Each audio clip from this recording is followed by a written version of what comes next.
એટલે આ જતભાઈ તમારે આવવું પડે અહીંયા ગાડી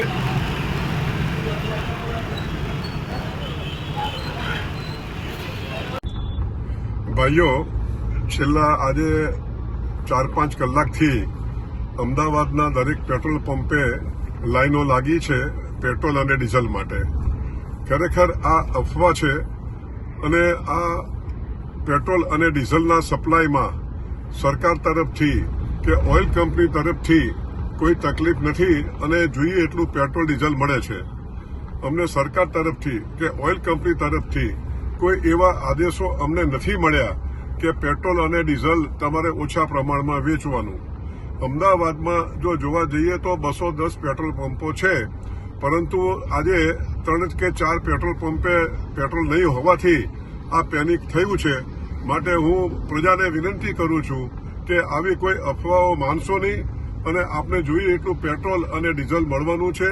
અને આવું જ્યારે પરિસ્થિતિ હોય ત્યારે આપણે અફવાઓ ન માનીને અને પેનિક ન કરવું જોઈએ. અને અમારા પેટ્રોલ પંપને ના ડીલરોને આપ સાથ અને સહકાર આપો તેવી અમારી નમ્ર વિનંતી છે. આભાર.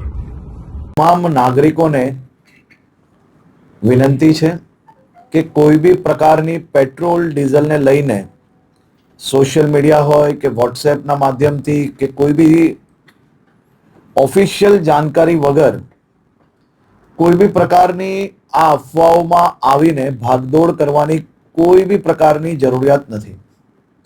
રાજ્ય સરકાર અને ખાસ કરીને કેન્દ્ર સરકાર દ્વારા આ જથ્થાઓ અને સપ્લાય માટેનું ડેલી નિરીક્ષણ થાય છે અને રાજ્યને તમામ પેટ્રોલ પંપો પર પેટ્રોલ ડીઝલ માટે પૂરતી વ્યવસ્થાઓ પહોંચી વળે તે માટેની સંપૂર્ણ તૈયારીઓ બી છે.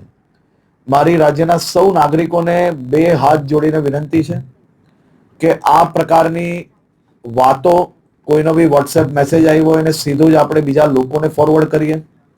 કોઈ બી પ્રકારની જાણકારી વગર, સંપૂર્ણ માહિતી વગર પોસ્ટ મૂકીને આપણે આપણી જોડે જોડે હજારો લોકોને કારણ વગરના એમનો સમય વેડફીએ અને સાથે સાથે કોઈ બી પ્રકારે શહેરમાં કે રાજ્યમાં આ પ્રકારની ખોટી માહિતીઓ ફેલાવનાર લોકો પર બી આવનારા દિવસોમાં કડક પગલાં ભરવામાં આવશે.